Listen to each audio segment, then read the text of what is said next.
தூக்கி வந்த அண்ணன் பெற்றாரு அப்படி செய்யலாம்.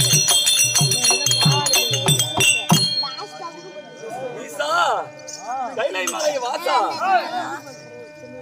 அருணா என்பது என் வாழ